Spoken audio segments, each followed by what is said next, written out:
ನಮ್ಮ ಬಂಧು ಬಳಗದ ನಡುವೆ ನಮ್ಮ ಆಚರಣೆಗೆ ಯಾವುದೇ ಸಮಸ್ಯೆ ಇಲ್ಲ. ಯಾವ ಅಡಿತಡಿನೂ ಇಲ್ಲ, ಯಾವುದೇ ಯಾವ ಹಬ್ಬಕ್ಕೂ ಇಲ್ಲ, ಯಾವ ಗೌರಿ ಗಣೇಶ ಹಬ್ಬಕ್ಕೂ ಮೊದ್ಲಾದ್ರು ಸಾಮಾನುಗಳು ಸಿಗ್ತಿರ್ಲಿಲ್ಲ. ಈಗಂತೂ ನಮ್ಮ ಇಂಡಿಯನ್ ಸ್ಟೋರ್ಸ್ ಅಲ್ಲಿ ಎಲ್ಲಾ ತರ ಸಾಮಾನು ಸಿಗತ್ತೆ. Okay. ಮಾಡೋರು ಇರ್ಬೇಕು, ಮಾಡಕ್ ಆಸಕ್ತಿ ಇರ್ಬೇಕು. ಮೊದ್ಲಾದ್ರೆ ನೀವೆಲ್ಲ ಏನಾಗ್ತಿದ್ರಿ, ಫುಡ್ ಆ ಟೈಮಲ್ಲಿ ಎಲ್ಲಿಂದ ತಗೊಂಡು ಹೋಗ್ತಿದ್ರ, ಲೈಕ್ ಅಕ್ಕಿ ಏನು ರಾಗಿ ಏನ್ 23 ಕೆಜಿ ಅವಾಗ ಅಷ್ಟೇ ಕೊಡ್ತಿದ್ದು ಏರ್ಲೈನ್ಸ್ ಅಲ್ಲಿ.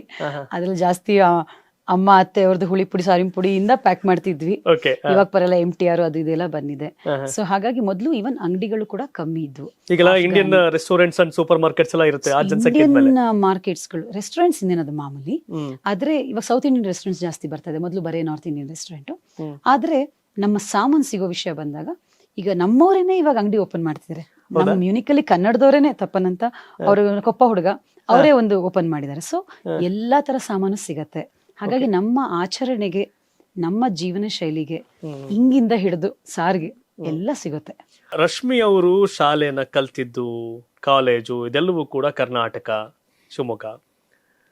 ಇಲ್ಲಿನ ಶಿಕ್ಷಣ ವ್ಯವಸ್ಥೆ ಮತ್ತು ಅಲ್ಲಿನ ಶಿಕ್ಷಣ ವ್ಯವಸ್ಥೆ, ಸಿಲೆಬಸ್, ಆ ಲೆಕ್ಕಾಚಾರಕ್ಕೆ ಏನು ವ್ಯತ್ಯಾಸ ಇದೆ, ಏನ್ ಕತೆ? ಇದು ತುಂಬಾ ದೊಡ್ಡ ಪ್ರಶ್ನೆ ಆಕ್ಚುಲಿ. ಸೊ ನಾನು ಇಂಗ್ಲಿಷ್ ಮಾಧ್ಯಮದಲ್ಲೇ ಓದಿದ್ದು, ಕಂಪ್ಲೀಟ್ ಶಿವಮೊಗ್ಗದಲ್ಲೇ ಓದಿದ್ದು, ಬ್ಯಾಚುಲರ್ಸ್ ಅಲ್ಲೇ ಮಾಡಿದ್ದು, ಮಾಸ್ಟರ್ಸ್ ನಾನು ಅಪ್ಲೈಡ್ ಝುವಾಲಜಿ ಬನ್ನೇರಿ ಇದು ನಮ್ಮ ಕುವೆಂಪು ಯೂನಿವರ್ಸಿಟಿನಲ್ಲಿ ಮಾಡಿದ್ದು. ಓಕೆ. ಆಮೇಲೆ ಅಲ್ಲಿ ಹೋಗಿ ನಾನು PhD ಮಾಡಿದ್ದು. ಸೊ ನಾವೆಲ್ಲ ಓದ್ಬೇಕಾದ್ರೆ ಆ ಟೈಮ್ಗೆ ಅಪ್ಪ ಅಮ್ಮನ ಏನೇನು ಅಫೋರ್ಡ್ ಮಾಡ್ಬೋದು ಆ ಶಾಲೆಗೆ ನಮ್ಮನ್ನ ಸೇರಿಸ್ತಾ ಹೋದ್ರು. ಸೊ ನಮ್ಗೆಲ್ಲ ಯಾವ ಮೈಂಡ್ ಸೆಟ್ಟು, ಬೆಸ್ಟ್ ಎಜುಕೇಶನ್ ಅಂದ್ರೆ ಬೆಸ್ಟ್ ಸ್ಕೂಲು, ಬೆಸ್ಟ್ ಕಾಲೇಜ್ ಅಂತ ಆ ಒಂದು ಸ್ಟ್ಯಾಂಡರ್ಡ್ಸ್ ಅಲ್ಲಿ ನೀವು ಓದ್ತಾ ಹೋಗ್ತೀರಾ, ನಿಮ್ಮ ಮಕ್ಕಳನ್ನು ಆ ಥರ ಸೇರಿಸ್ತಾ ಹೋಗ್ತೀರಾ. ಅಲ್ಲಿಗೆ ಹೋದ್ಮೇಲೆ ನನಗೇನು ಬಹಳ ಖುಷಿಯಾಗಿದ್ದು ಅಂದ್ರೆ, ಮೊದಲು ನನಗೆ ನನ್ನ ಜೊತೆ ಬೇರೆಯವರು PhD ಮಾಡ್ಬೇಕಾದ್ರೆ ಎಲ್ಲ ಥೀಸಿಸ್ನೆಲ್ಲ ಜರ್ಮನ್ ಭಾಷೆಯಲ್ಲಿ ಬರೆಯೋರು. Complete German. ಮ್ಯೂನಿಕ್ ಅಲ್ಲಿ ಇಂಗ್ಲಿಷ್ ಮಾತಾಡೋರೇ ಇರ್ತಿಲ್ಲ. ಅದರಲ್ಲೂ ನಾನು ಇದು ಓಬರ್ಶ್ಲೈಸಮ್ ಅಂತ ಅಲ್ಲಿ ಯಲಹಂಕ ಥರ ಆ ಬಾರ್ಡರ್ ಇರುವಂತ ಒಂದು ಏರಿಯಾ ಮ್ಯೂನಿಕ್.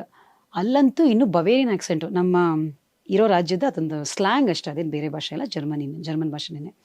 ಅಷ್ಟಿದ್ದಾಗ ನಾವು ಏನಂತ ಹೇಳ್ತಾರೆ, ಕಂಪ್ಲೀಟ್ ಒಬ್ರು ಜರ್ಮನ್ ಭಾಷೆಯಲ್ಲೇ ಅಲ್ಲಿ ಮಕ್ಕಳು ಓದ್ತಾ ಇರೋದು, ಜರ್ಮನ್ ಸಿಸ್ಟಮ್ ಅಲ್ಲಿ ಬೆಳಿತಿರೋದು, ಅಲ್ಲಿ ಖಾಸಗಿ ಶಾಲೆಗಳೇ ಇಲ್ಲ ಅಂದಾಗ ನಂಗೆ ಆಶ್ಚರ್ಯ ಆಯ್ತು. ಖಾಸಗಿ ಶಾಲೆಗಳು ಜರ್ಮನ್ ಇಲ್ಲ, ಇದ್ರೂ ತುಂಬಾ ವಿರಳ. ಎಲ್ಲೋ ಅಲ್ಲಿ ಇಲ್ಲಿ ನೀವು ಹುಡ್ಕೊಂಡು ಹೋಗ್ಬೇಕು ಆ ತರ. ಬಿಟ್ರೆ ಇಂಟರ್ನ್ಯಾಷನಲ್ ಸ್ಕೂಲ್ಸ್, ಅದು ಏನೋ ಮ್ಯೂನಿಕ್ ಅಂತಹ ಒಂದು ಊರಿನಲ್ಲಿ ಇವತ್ತು 3 ಇಂಟರ್ನ್ಯಾಷನಲ್ ಸ್ಕೂಲ್ ಇದೆ, 3-4 ಏನೋ ಅಷ್ಟೇ. ಅದು ಏನು ಇತ್ತೀಚೆಗೆ ಶುರು ಆಗಿರೋದು.